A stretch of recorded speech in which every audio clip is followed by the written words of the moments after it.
Magandang life mga kachika! Ngayong araw mukhang si Mr. Alden po ay may na-miss kasi sa kanyang IG story ay minay din niya ang mga HL18, yung mga nakasama niya sa Canada. Mukhang nami-miss ata ni Mr. Alden ang banding nila sa Canada. This day din po, ang mga update ni Mr. Alden ay yung mga ini-endorse niya. At ngayong araw din po, natuldukan na yung isyong tungkol kay Mr. Alden Richard at si Miss Glenda, yung CEO po ng Brilliant. The past few months kasi ay nadiling si Mr. Alden kay Miss Glenda kasi sa mga video or mga photos na magkasama sila ay sobrang sweet sila.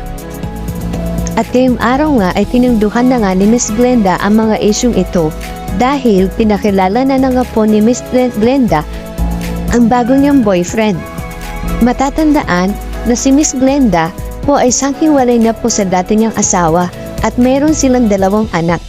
At ngayon, sa mga basher po dyan na nagsasabing may relasyon sila Alden at Miss Glenda, ito na po yung sagot sa kanila. At kasabay naman ito ay yung sa IG account naman ni Miss Catherine Bernardo.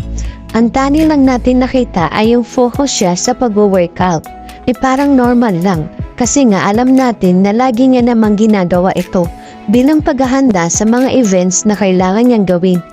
Pero somebody call my attention kasi sa baba ng video niya may caption na love-hate relationship with Papi Mauro Lomba.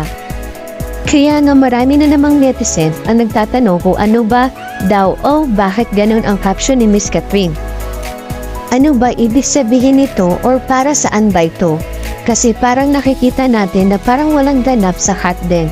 Parang nananahimik ang hotden. Walang mga paayuda kaya naman na-miss natin yung kanilang Canada shooting or Canada taping.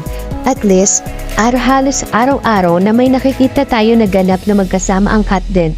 Tahimik ang hotden kaya sobrang nakakamiss sila. Wala po gusto ko lang po iklaro or paunawa sa inyo at para malaman nyo na rin na si Mr. Mauro Lomba ay trainer ni Miss Catherine. Siya ang nakakasama ni Miss Catherine kapag nag-workout si Miss Catherine. So that's it for today's video. Maraming salamat po sa patuloy na pagtangkilik sa ating video. Thank you so much and God bless.